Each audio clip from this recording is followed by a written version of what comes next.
Mukabat na sa 3,694 ka pamilya gikan sa napulo ka barangay sa lungsod sa Santo Tomas, Davao del Norte ang naapektuhan sa tubig baha hangtod karong mga orasa. Padayon pa ang pagpangapod-apod ug pagkaon ug pang relief goods sa mga apektadong residente ug kadaghanan kanila naa sa evacuation center sa New Katipunan. Gimando ni Mayor Ernesto Evangelista ang pagsuspenso sa mga klase ug ang pag-report sa mga buhatan sa gobyerno tungod sa padayong pagdaot sa panahon. Samtang ang mga pribadong buhatan wala giobliga nga magsuspenso sa ilang operasyon.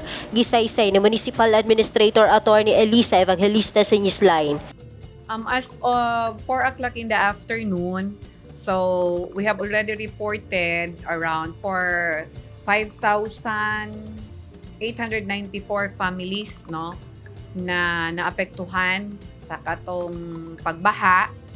Unya this comprise katong napulo nato ka barangays, namely the Kasigang, the Bubungon, the Kimamon, Kinamayan, Lungaog, New Katipunan, Salvacion, San Miguel, Talumo, and ang atoang Barangay Tibalog.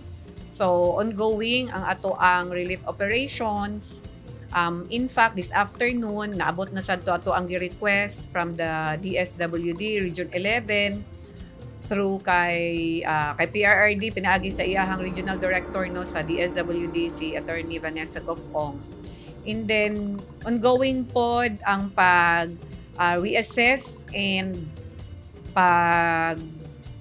kung sana kuan na to ang mga infrastructure na apektuhan, na damage, like the bridge dito sa Kinamayan in the Mugas area, and I think tong isa karon na ginakuan nato, ginatutukan sa atong engineering department is in Purukto, Kinamayan. Nagpadala na usab og hinabang ang buhatan ni Gobernador Edwin Hubahib samtang ang buhatan ni Board Member Attorney Jigs Relampagos ug Franklin Gentiles nang hatag na og sopas ug lugaw alang sa mga residenteng nabahaan gawas pa kini sa relief goods nga gihatag ni Mayor Evangelista. Padayon pa ang pagpanghabwa sa mga lapok sa nagkadayang lugar sa Santo Tomas aron dunay maagian ang tubig baha. Si Municipal Engineer Ray Sagot nakig-alayon sa kasundaluhan aron ipaniguro nga luwas ang mga residente ug madala sa evacuation centers.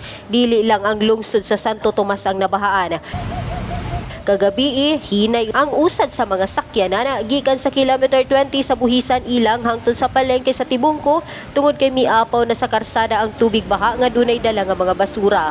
Sa tanang tubig baha nga atong nakita, naglutaw ang mga plastik ug mga cellophane. Nagpahinumdum kanato nga wala sa tamang patakaran ang paglabay sab sa basura nga sagad hinungdan nga dili makaagi ang tubig ni resulta kini sa pagbaha. Noreen Michelle Igonia, Newsline Philippines, Davao Region. Stay safe.